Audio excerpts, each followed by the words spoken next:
हमारे उत्तर प्रदेश का हाल देखिए, होली बड़ी आराम से गुजर जाने दी, रंग बड़े आराम से फिक जाने दिया, होली बड़े आराम से मनवा ली गई। और जैसे ही रमज़ान का महीना आया,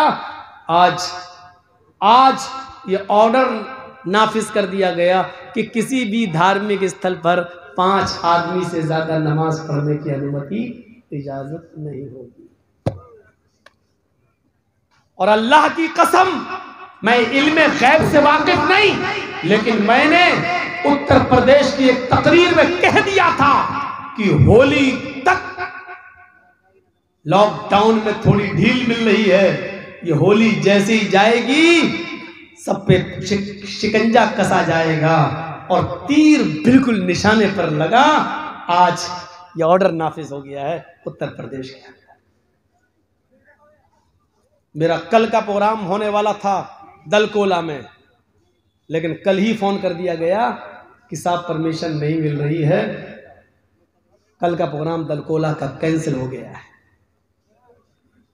आप लोगों ने जिस हिसाब से भी किया, अल्लाह ताला आपके जलसे को कामयाब करे, मैनेज करके हिंदुस्तान में चलता। तो मेरे भाइयों, आज इतना करना था मुझे। इंसानियत यहां से सीखिए आप, जो इस्लाम पेश कर रहा है, इस्लाम पेश कर रहा है। अल्लाह के नबी सल्लल्लाहु अलैहि वसल्लम ने फजर भी वहीं पड़ी, सूरज निकल गया तो वो यहूदी खुद आता और कहता है कि अल्लाह के नबी सल्लल्लाहु अलैहि वसल्लम, मैं देखना चाहता था कि आपको गुस्सा तो नहीं आता है। तो अल्लाह के नबी सल्लल्लाहु अलैहि वसल्लम ने पूछा, कैफा वजदता नाती फी किताबिक, अपनी किताब के मुताबिक तुमने मेरी सिफत कैसी पाई, यानी तुमने अपनी किताब तौरात में जो पढ़ा था उसके मुताबिक मुझे कैसा पाया। उसने कहा, मेरी किताब में जैसे लिखा था उससे भी अच्छा, उससे भी आगे बढ़कर, उससे भी बढ़कर आपको मैंने बाखलाक पाया है।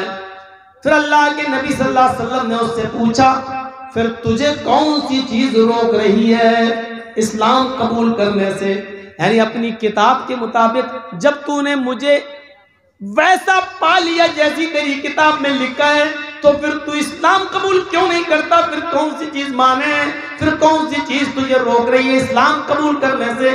कहने लगा, हाथी यदका उबायका अलल इस्लाम, हाय अल्लाह के नबी अपना हाथ बढ़ाइए, अपना हाथ लाइए, मैं आपके हाथ पर हाथ रखकर कलमा पढ़ना चाहता हूँ। अल्लाह के नबी ने अपना हाथ बढ़ाया और उस यहूदी ने उसी वक्त कलमा पढ़ा, अशहदु अल्ला इलाहा इल्लल्लाह व अशहदु अन्ना मुहम्मदन अब्दुहु व रसूलुहु। इस जमीन के मालिक हम, इस शहर की पूरी बागडोर मेरे हाथ में, मेरा एक एक साहबी मेरे एक इशारे पर कत्ल करने के लिए तैयार, लेकिन एक मामूली यहूदी कह रहा बैठ जाओ, जब तक मेरा कर्ज नहीं दोगे मैं उठने नहीं दूंगा। अल्लाह के रसूल बैठ जाते हैं। उस यहूदी का हक है, वो कर्जा ले सकता है, सख्ती से मांग सकता है, क्योंकि उसने मुझे कर्जा दिया है। ये अलग बात है कि वक्त से पहले मांग रहा है, लेकिन उसने अपने कर्ज का मुतालबा किया है।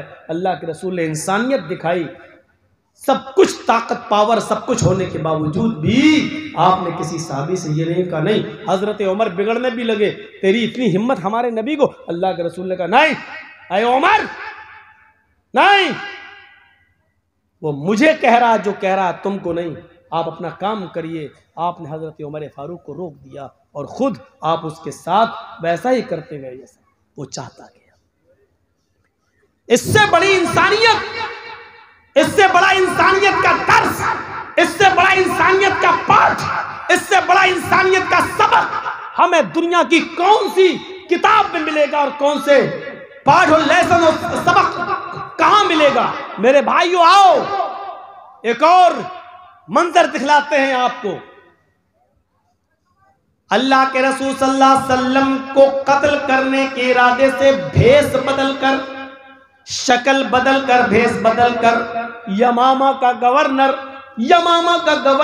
सुमामा इब्ने उसाल मदीने के अंदर घुसता है। तलवार में जहर बुझा हुआ है, उसकी तलवार में जहर लगा हुआ है। वो मोहम्मद रसूलुल्लाह के कत्ल के इरादे से आया है कि जहां मोहम्मद दिखाई देंगे हम उनको कत्ल कर देंगे। जासूस की सजा क्या है इस्लाम में? कत्ल कर दो। जो जासूसी करता हो उसकी सजा इस्लाम में यह है कि उसको पकड़ो और उसको कत्ल कर दो।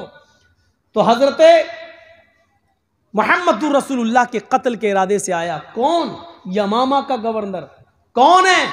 यहूदी है। मदीने में घुस गया,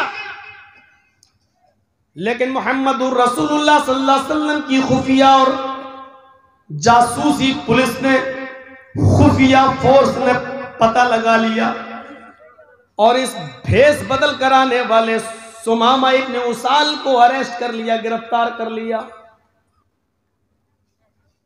उसको सख्ती से पूछा तो उसने अपना जुर्म कबूल कर लिया कि हां, मैं यमामा का गवर्नर सुमामा हूं और यहां मुहम्मदुर रसूलुल्लाह के कत्ल के इरादे से आया हूं।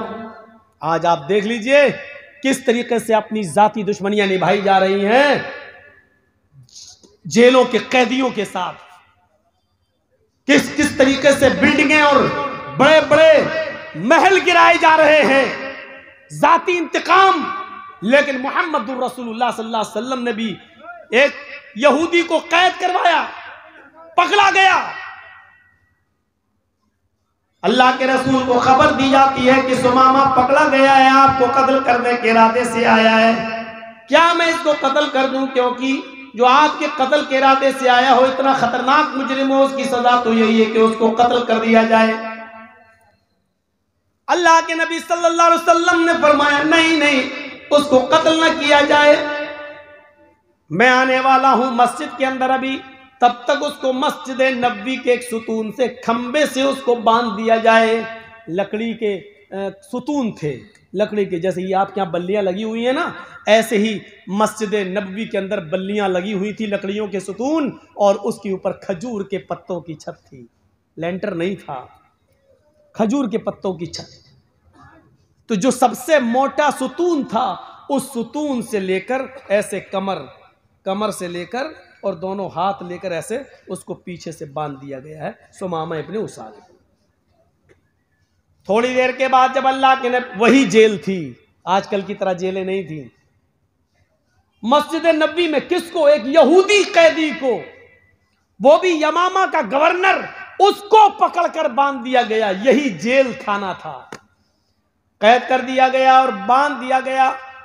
जब नमाज का वक्त हुआ तो अल्लाह के नबी सल्लल्लाहु अलैहि वसल्लम मस्जिद में आए।